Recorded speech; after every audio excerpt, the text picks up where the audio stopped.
Salam əziz və dəyərli müəllimlər. Yeni 9-cu sinif dərsliyinin 6-cı bölməyi üzrə hazırladığım vocabulary və grammar testlərinin gəlin izahına keçək. Birinci sualımız choose a correct definition to the word outcome. Outcome sözünün düzgün açıqlamasını tapmaq lazımdır. Outcome nəticə deməkdir. Burada da gördüyümüz kimi the result sinonimdir. The result of a particular action, event or situation. Hər hansı xüsusi bir hərəkətin, hadisənin və yaxud da situasiyanın nəticəsi. The final or end result of a process or activity. Hər hansı bir prosesin, fəaliyyətin finalı, yəni nəticəsi deməkdir. A düzgün cavabdır.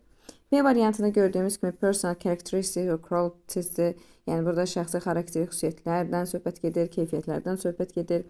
C variantında specific teachable abilities or skills, xüsusi öyrədilə bilən bacarıqlar və ya da deməli bacarıqlardan söhbət gedir. Deməli burada düz deyil.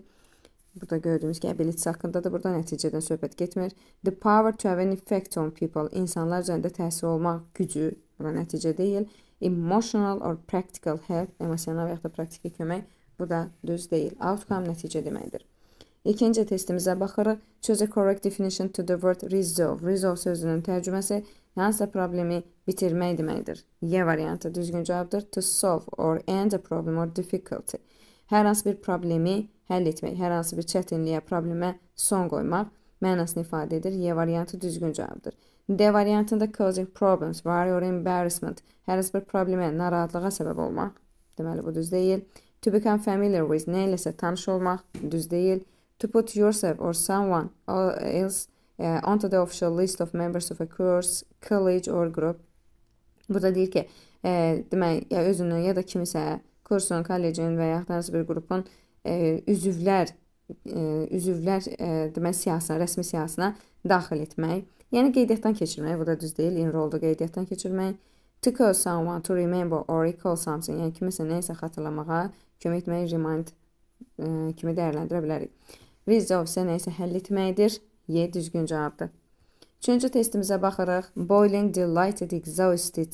Deməli bu sözlərin definitionlarını tapmaq lazımdır. Bunlar eyni zamanda ungradable adjectivlərdir, dərəcələnməyən sifətlərdir. Boiling çox isti, extremely hot, yəni çox isti deməkdir. Delighted çox məmnun, çox sevincli, very pleased B variantıdır. Exhausted isə demək əldən düşmüş, çox yorğun, extremely tired deməkdir. A variantı düzdür. Ümumilikdə 1 C, 2B, 3A D variantımız düzgün cavabdır.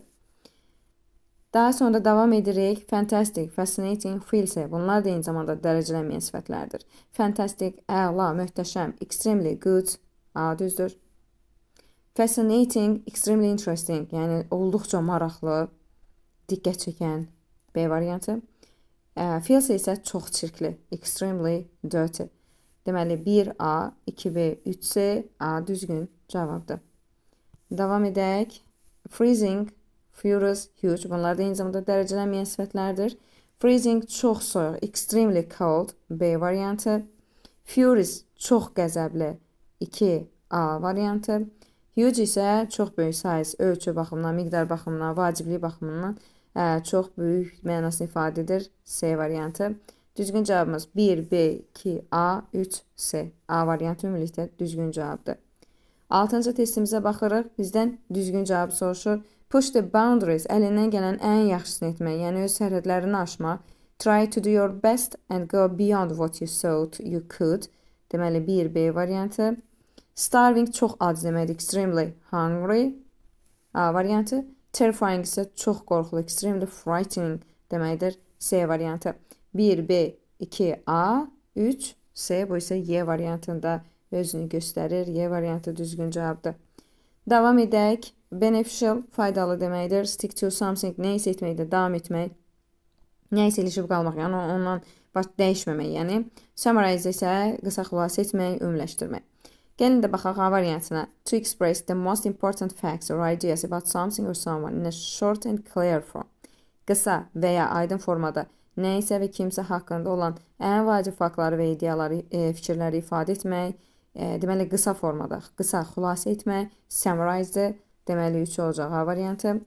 To continue doing or using something, yəni nə isə etməkdə və ya da istifadə etməkdə davam etmək. And not want to change it, və onu dəyişmək istəməmək. Bu isə stick to something-ə uyğun olacaq. Beneficial isə faydalı deməkdir. Helpful, useful or good. Bu isə C variantı. Deməli 1, C, 2, B, 3, A, D düzgün cavabdır. 8-ci testə baxıraq. Depend, yəni kiməsə asılı olmaq, kiməsə təsir altında olmaq. To be influenced. 1C.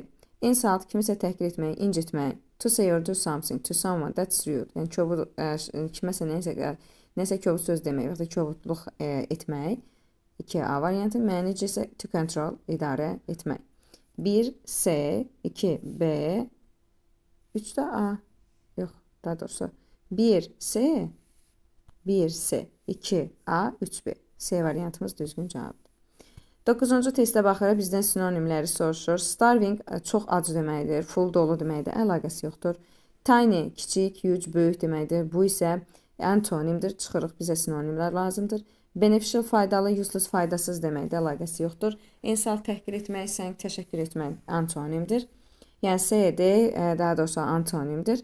Eyni zamanda B də antonimdir. A, əlaqəsi yoxdur. A concept, idea, hansı bir anlayış, fikir. Y variantımız düzgün cavabdır sinonim olaraq. 10-cu testdə bizdən antonimlər soruşur. Terrifying, frightening, hər ikisi qorxulu deməkdir, sinonimdir. Interact, communicate, ünsiyyət saxlamaq, əlaqə saxlamaq, sinonimdir.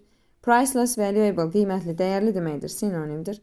Filthy, çirkli deməkdir. Clean, təmiz deməkdir, antonimdir. D düzgün cavabdır.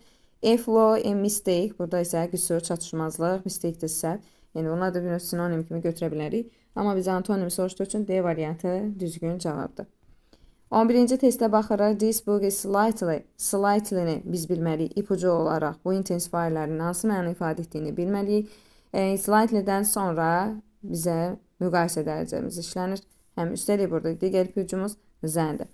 Deməli, this book is slightly more interesting than the previous one.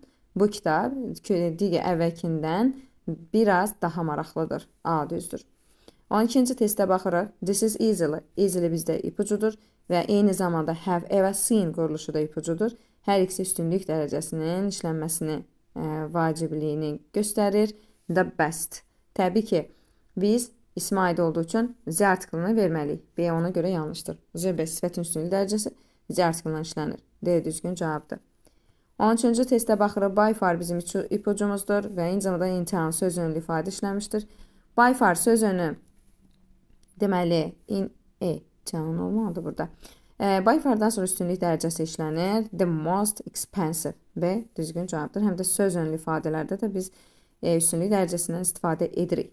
14-cü testdə bizdən səhv variantı soruşur. Not nearly as quruluşu və adi dərəcə işlənib. Bu düzdür. Not as adi dərəcə işlənib. Bu da düzdür. She is easily-dən sonra üstünlük dərəcəsi işlənməlidir. Bu yanlışdır. More yox. The most talented.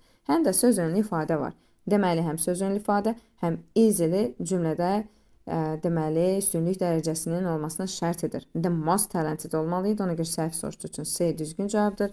Almost as bu düzdür. Just as bu da düzdür. Hər ikisində də adi dərəcə işlənmişdir, yəni düzdür. C düzgün cavabdır. 15-ci testdə baxırıq, bizdən düzgün cavabı soruşur. He is almost dead, yəni almost belə deyək, dərəcələməyən sifətlə işlənir. Dərəcələnməyən sifətdir və almost dead bir düzdür. 2. The film was quite incredible. The story is quite interesting. Incredible dərəcələnməyəndir. Interesting dərəcələnəndir. Quite həm dərəcələnənlə, həm də dərəcələnməyən sifətlə işlənə bilir. Deməli 2-də, 3-də düzdür. She was extremely exhausted. Exhausted dərəcələnməyən sifətdir. Extremely ilə işlənə bilməz. Çünki extremely dərəcələnə bilən sifətlə işlənir. Ona görə də 4-ü çıxırıq. 1, 2, 3. B variantımız düzgün cavabdır.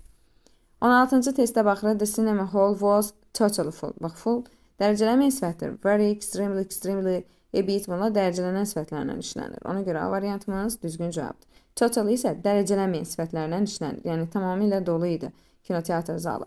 A düzdür. 17-ci testdə bizdə dərəcələnən sifətlərin siyahısını soruşur. Baxın, dead ölü. Yəni biz ki, məsələn, biraz o daha ölü, ən ölüdür deyə bilmərik. Və yaxud da ən son, daha son, bu şəkildə final sözünü də işlədə bilmərik. Çıxırıq. Married dərəcələnməyəndir, amma cold dərəcələnəndir.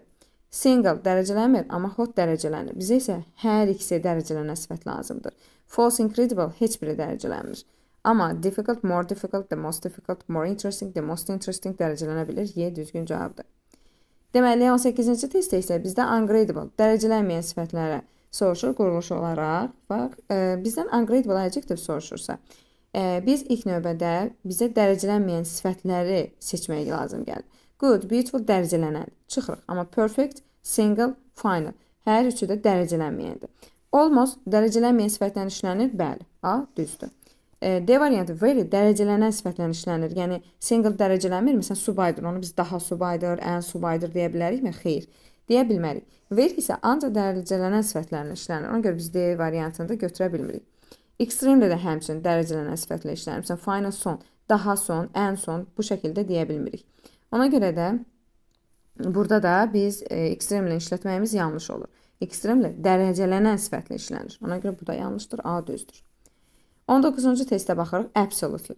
Absolutely zərfi varsa, deməli biz dərəcələnməyən sifəti tapmalıyıq. Çünki absolutely, totally onlar dərəcələnməyən sifətlərlə işlənir.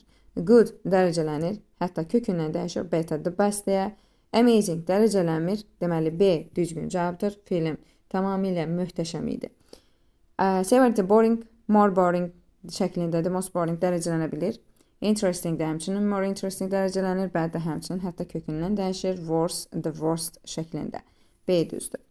Sonuncu 20-ci testimizə də gəlin baxaq. Düzgün cavabı soruşur bizdən. The meal we tasted in this restaurant was extremely. Deməli, biz burada nəyə diqqət edirik? Extremely-yə. Extremely-dən sonra dərəcələnən sifət gəlməlidir. Incredible dərəcələnmir. Horrible dərəcələnmir. Delicious dərəcələnmir. Burada düzgün cavab olmalıdır. Tasty, bir də good. Yəni 3 və 5 burada düzgün cavab olmalıdır. Yəni burada variantlarda yoxdur, yanlışlıq olubdur. Sadəcə məsələn biri buradan çıxa bilərik, A variantını götürə bilərik. Yəni bilin ki 3 və 5 düzdür. Çünki taste, tastiest, good, better, the best. Yəni məhz bu iki sifət dərəcələnir. Delicious dərslikdə də verilibdir. Tasty dadlı mənasında dərəcələnir, amma delicious dadlı mənasında dərəcələnmir.